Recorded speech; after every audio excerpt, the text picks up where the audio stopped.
Worksheet 58 है हमारी class 10 science subject की।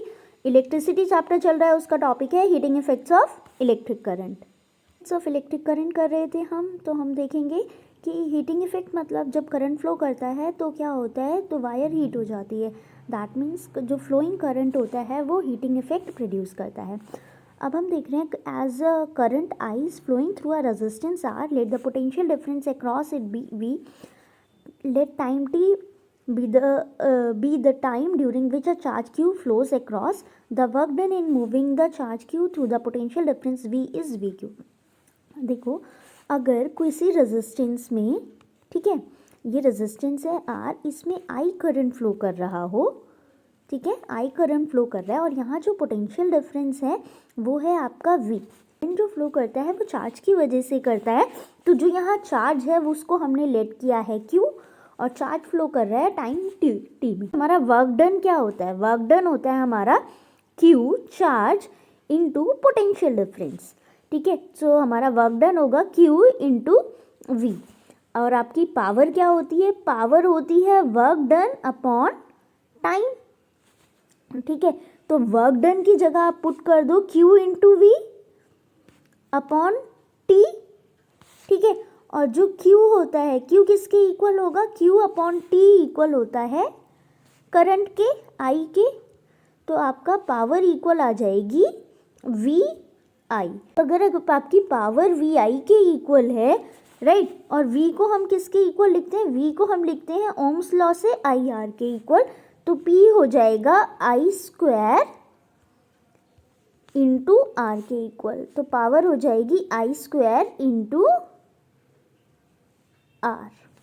एनर्जी देखोगे तो एनर्जी जो सप्लाइड होती है वो in the circuit by source in time T is energy equal होती है पावर इनटू टाइम के, ठीक है। और पावर इक्वल है किसके, पावर इक्वल है वी आई के, तो एनर्जी इक्वल होगी वी आई इंटू टी के। अब वी आई को पुट कर दोगे आई स्क्वायर आर इंटू टी, इसके इक्वल होती है एनर्जी, और एनर्जी को हम क्या लिखते हैं एच की टर्म्स में, heat. Joule's law of heating, Joule's law of heating क्या बोलता है, heat produce in a resistance is directly proportional to I square, ठीक है। और किसकी प्रोपोर्शनल होती है, रेजिस्टेंस के और टाइम के। इन तीनों को कंबाइन करोगे तो हीट प्रोड्यूस किसके इक्वल होती है, आई स्क्वायर आर टी के। सो जो हीट प्रोड्यूस है वो इक्वल होती है आई स्क्वायर आर टी के। इलेक्ट्रिकल पावर, इलेक्ट्रिकल पावर क्या होती है, the rate at which electric energy is consume और dissipated in a electric circuit. तो इलेक्ट्रिकल एनर्जी जिस रेट से कंज्यूम होगी उसी को पावर बोलते हैं।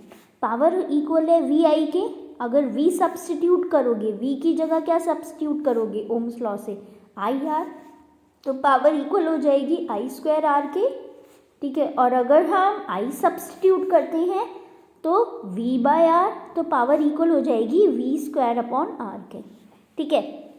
हाँ, अब हम बात करेंगे unit of power. Unit of power क्या होता है, वॉट, वॉट इक्वल होता है वोल्ट इंटू 1 एम्पियर के। 1 वोल्ट इक्वल होगा 1 वोल्ट इंटू 1 एम्पियर के। अब देखो जो इलेक्ट्रिकल एनर्जी की कमर्शियल यूनिट है वो होती है हमारी किसके इक्वल, किलोवाट आर के। तो 1 किलोवाट आर इक्वल होता है 3.6 into 10 raise to the power 6 joule के। और 1 किलोवाट आर जो हमारे घर पे जो रीडिंग्स आती हैं वो यूनिट में आती है ना, तो 1 किलोवाट इक्वल होता है 1 यूनिट। मतलब आपने सुना होगा 200 यूनिट बिजली कंज्यूम हुई, 100 यूनिट कंज्यूम हुई, दैट मीन्स 1 किलोवाट आर। अब आता है हमारा कमर्शियल यूनिट और एसआई यूनिट में रिलेशनशिप। जो एसआई यूनिट है वो तो है watt second, SI unit of power is what into second. 1 kilo watt को वॉट में चेंज करने के लिए 1000 से इंटू करोगे, ठीक है। और आर को सेकेंड में चेंज करने के लिए 60 इंटू 60 मतलब 3600 से इंटू करोगे। सो ये आ जाता है आपका 3.6 into 10 raise to the power 6 watt second. तो 1 kilowatt hour equals to 3.6 into 10 raise to the power 6 joule. Application of heating effect of electric current. So क्या एप्लीकेशन होती है? Heating effect desirable in devices like electric heater, electric iron, electric bulb, electric fuse. So जो हमारे heaters होते हैं वो heat क्यों produce कर पाते हैं? This is because of heating effect of electric current. In electric bulb, most of the power consumed by the filament appear as heat and as a small part of it radiate in the form of light। मतलब आप bulb को देखोगे तो bulb गर्म हो जाता है ना, तो गर्म होने का मतलब है हीट की फॉर्म में निकलती है। लाइट क्योंकि बल्ब से रोशनी होती है तो वो लाइट का मतलब है। अब हमारा है filament of electric bulb is made up of tungsten. Tungsten से क्यों बनी है? क्योंकि it does not oxidise readily at high temperature.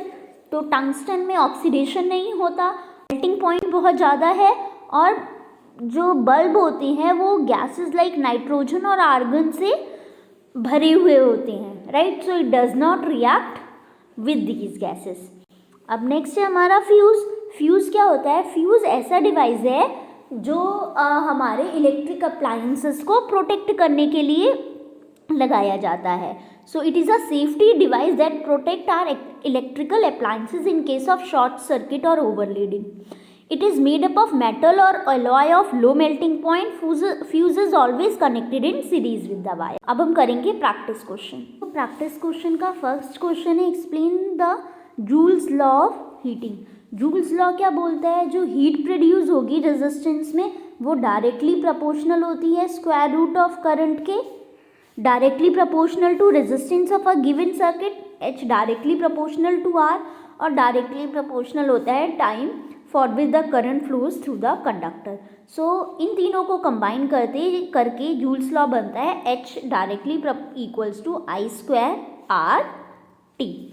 Second question है प्रोटेक्ट इलेक्ट्रिकल अप्लायंसेस। जो फ्यूज़ वायर होती है वो मेटल और एलॉय की बनी हुई होती है। सो फ्यूज़ वायर क्या होगी? मेटल या एलॉय की बनी हुई होती है, और जो ये मेटल एलॉय होते हैं इनका मेल्टिंग पॉइंट बहुत कम है, राइट। तो जैसे ही सर्किट में क्या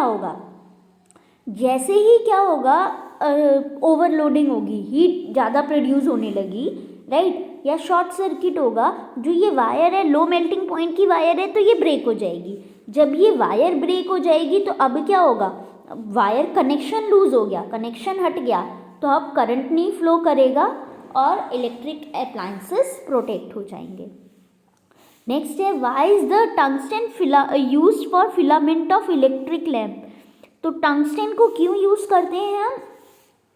टंगस्टन जो होता है, टंगस्टन ईजिली ऑक्सीडाइज नहीं होता। मतलब अगर करंट फ्लो होगा, हीट प्रोड्यूस होगी, तो जैसे जैसे हीट प्रोड्यूस होगी टेम्परेचर बढ़ेगा, बट ये हाई टेम्परेचर भी टंगस्टन ऑक्सीडाइज नहीं होगा। नेक्स्ट है हाई मेल्टिंग पॉइंट होता है, ठीक है, मेल्टिंग पॉइंट भी हाई है, मतलब अगर आप हीट बहुत ज़्यादा भी प्रोड्यूस हो गई तो टंगस्टन मेल्ट नहीं होगा, राइट। और जो बल्ब होता है ना, बल्ब में हम क्या भर कर रखते हैं? बल्ब में हम भरते हैं गैसेस, नोबल गैसेस, राइट, मतलब not noble gases, sometimes argon है, आर्गन नोबल गैसेस है, और नाइट्रोजन, राइट। सो इन गैसेस से भी टंगस्टन रिएक्ट नहीं करता, सो इसलिए हम क्या लेते हैं? टंगस्टन को लेते हैं। क्वेश्चन नंबर 4 है which uses more energy, 250 watt TV set in 1 hour और 1200 watt toaster in 10 minutes। सो देखो ये बताना है कौन ज़्यादा एनर्जी यूज़ कर रहा है। तो पावर ऑफ टीवी P1 हुआ 250 के, और कितनी देर चला रहे हैं हम? 1 hour चला रहे हैं, 1 hour चला रहे हैं, इसको कन्वर्ट कर लिया हमने सेकेंड में। Power of toaster is 1200 watt, time taken 10 minute, 10 minute को भी हमने कन्वर्ट कर लिया सेकेंड में। अब देखो पावर इक्वल है एनर्जी बाय टाइम के, और हम एनर्जी निकाल लेंगे पावर इंटू टाइम। टीवी के लिए निकालोगे तो P1 into T1 9 into 10⁵ joule आ रहा है। ऐसे ही टोस्टर के लिए निकालोगे तो P2 इंटू T2 ये आ रहा है 7.2 इंटू 10⁵ जूल, ठीक है। तो ये वैल्यू टीवी वाली वैल्यू बड़ी है, तो that means energy consume by TV is more. So that's how this worksheet complete. We'll meet in the next video